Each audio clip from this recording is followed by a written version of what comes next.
In the beginning, there was nothing. No stars, no earth, no time, no space. Only darkness and silence. And then from the void, a voice spoke, "Let there be light." In an instant, light exploded into being, chasing away the shadows, revealing the birth of time itself. Day and night were formed, and the universe awakened. God continued to speak, and with each word, the world took shape. The sky was stretched like a canvas above the earth. The oceans gathered, and dry land rose from beneath. Mountains soared, rivers ran free, and the land became fertile. God painted the heavens with the sun, moon, and stars, setting them in motion to mark days, seasons, and years. Life burst forth. Birds filled the skies. Fish swam through the deep. Animals roamed the earth. The world teemed with beauty and power. But something was missing. Then, from the dust of the ground, God formed man, Adam. He breathed into him the breath of life, and Adam became a living soul. But Adam was alone. So God created a companion, Eve, formed from Adam's own side. Together, they lived in a perfect garden called Eden, walking in harmony with God, surrounded by peace, wonder, and freedom. At the center of Eden stood a single tree, the tree of the knowledge of good and evil.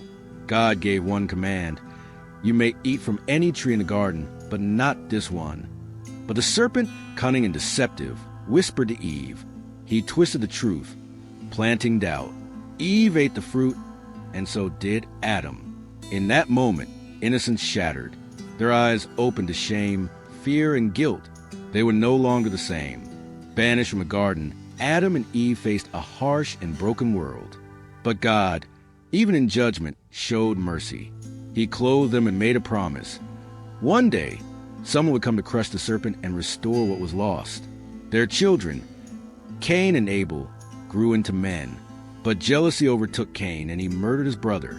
Darkness spread across the earth as humanity multiplied. Violence and corruption filled the world. God grieved. Yet in the midst of the chaos, one man found favor: Noah. Righteous in a wicked age, Noah was chosen to preserve life. God warned him of a great flood and commanded him to build an ark. When the rains came, they did not stop for 40 days and nights. The world was drowned beneath the waters, but inside the ark, Noah, his family, and pairs of every creature survived. When the flood receded, a rainbow painted the sky, a promise from God that he would never again destroy the world with water. Generations passed, nations formed. Then God called a man named Abram from the land of Ur. "Leave your home," God said, "and I will make you a great nation." Abram believed, and his faith became legendary. God changed his name to Abraham and promised him descendants as countless as the stars. Though he and his wife Sarah were old, they miraculously had a son, Isaac. Isaac's son Jacob would later be renamed Israel. He had 12 sons, the beginnings of the 12 tribes. One of them, Joseph, was a dreamer, betrayed by his jealous brothers. Joseph was sold into slavery in Egypt, imprisoned and forgotten, until God raised him up to become a ruler. When famine struck the land, it was Joseph who saved his family, offering them food, forgiveness, and a future. The book of Genesis ends not with a finished story, but with a promise in motion. It is a tale of creation, rebellion, and redemption.